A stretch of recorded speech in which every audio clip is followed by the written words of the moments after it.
সংগ্রামী বন্ধুরা, আপনারা জানেন যে মওলানা মতিন তিনি একজন জাতীয় নেতা ছিলেন, একজন শ্রমিক নেতা ছিলেন এবং তিনি বেশ কয়েকটি ছোট ছোট আন্দোলনের নেতৃত্ব দিয়েছিলেন যা খুবই মানুষের মাঝে দাগ কেটেছিল। এর ভিতরে একটি ছিল খেলাগাড়ি মিছিল। তিনি পুস্তক বাইন্ডারদের ঐক্যবদ্ধ করেছিলেন। তিনি বিভিন্ন ছোট ছোট সংগঠন করে বিভিন্ন বিষয়ে আন্দোলন সংগ্রাম করে তুলেছিলেন। আজকে যারা আমাদের নেতা মওলানা মতিনের স্মৃতির প্রতি শ্রদ্ধা জানিয়েছেন, বক্তব্য রেখেছেন, উপস্থিত হয়েছেন, অতিথিবৃন্দ, সাংবাদিক বন্ধুরা, সবার প্রতি কৃতজ্ঞতা প্রকাশ করছি। বাংলাদেশ লেবার পার্টির প্রতিষ্ঠা লগ্ন থেকে জাতীয়তাবাদী দল বিএনপির আগেই লেবার পার্টির প্রতিষ্ঠা হয়েছে এবং পরবর্তীকালে জাতীয়তাবাদী ফ্রন্ট থেকে জাতীয়তাবাদী দল, শহীদ রাষ্ট্রপতি জিয়াউর রহমান, বেগম খালেদা জিয়া এবং জাতীয়তাবাদী শক্তির সাথে লেবার পার্টির একটা আত্মার সম্পর্ক, খুবই নিবিড় সম্পর্ক। এবং আমরাও মওলানা আব্দুল মতিনের পরে সেই 2006 সাল থেকে জাতীয় রাজনীতিতে বাংলাদেশ লেবার পার্টি নেতৃত্ব দিয়ে আসছি।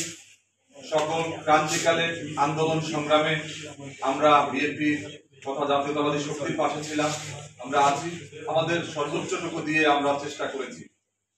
আমরা 2009 সালের নির্বাচন দেখেছি, 2014 সালের নির্বাচন দেখেছি, 18 সালের নির্বাচন, 24 সালের নির্বাচন এবং আন্দোলনের কথা বললেও 13 সালের যে আমাদের যে মার্চ ফর ডেমোক্রেসি, 15 সালের অসহযোগ আন্দোলন, সর্বোপরি আমাদের 2024 সালের 7ই জানুয়ারি আগের যে লাগাতার আন্দোলন, আমাদের এই আন্দোলন এবং সংগ্রাম নির্বাচনের অভিজ্ঞতাকে কাজে লাগিয়ে আমাদের যারা জাতীয় নেতৃবৃন্দ আছেন, নীতি নির্ধারণী পর্যায়ে যারা আছেন, বিশেষ করে আমাদের মাঝে আজকে উপস্থিত আছেন আমাদের লিয়াজো কমিটির সম্মানিত সমন্বয়কারী নজরুল ইসলাম খান এবং আমাদের নাগরিক ঐক্যের আহ্বায়ক মান্না ভাই। বাস্তবতা হচ্ছে জনগণ অনেকটা আশাহত এই কারণে যে আমাদের আন্দোলনের সময় আমরা যখন কর্মসূচি দিয়ে মাঠে নামি, বিশেষ করে 28 তারিখের পরে আমরা আমাদের নেতা কর্মীদেরকে আমরা যথাযথভাবে নিয়ে রাজপথে নামতে পারি না, এটাও আমাদের সত্য, এরা মেনে নিতে হবে। এবং আগামী দিনগুলোতে যে আমরা পারবো না এটা আমাদের বলছি না, অবশ্যই আমাদের বিগত দিনের শিক্ষা নিয়ে তারপর আমাদের সামনে এগিয়ে যেতে হবে।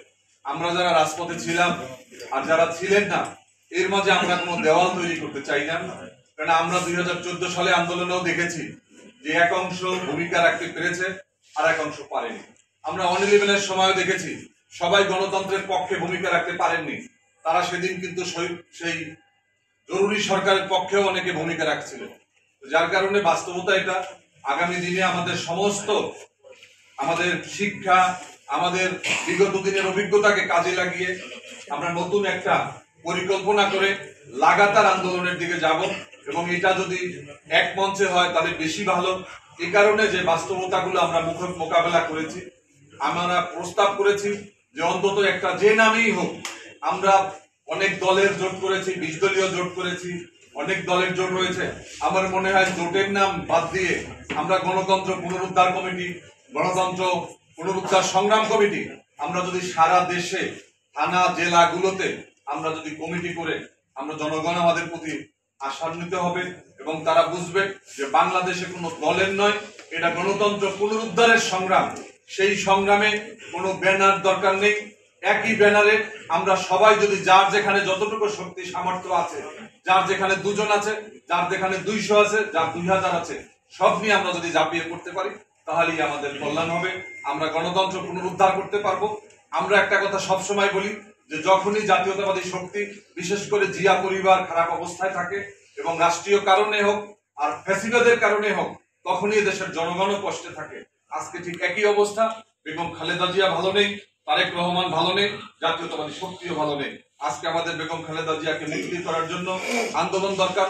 দ্রব্যমূল্যের লাগামহীন কর্মসূচি নিয়ে এই যে সরকারের লুটপাট, আজকে বাংলাদেশ অকার্যকর এবং ব্যর্থ রাষ্ট্রে পরিণত হয়েছে, এর জন্য সমস্ত দায় হচ্ছে আওয়ামী লীগ এবং এর সাথে গডফাদার হিসাবে তার পাশে আছে ভারত।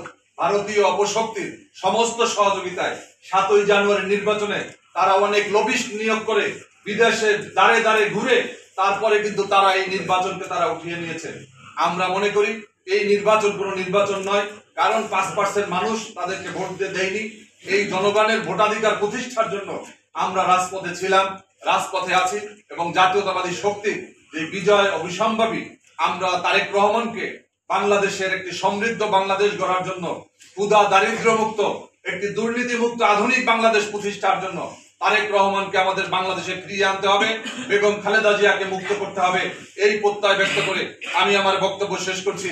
বাংলাদেশ জিন্দাবাদ, বাংলাদেশ লেবার পার্টি জিন্দাবাদ, দেশপ্রেমিক জনতার জয় হোক। আল্লাহ হাফেজ।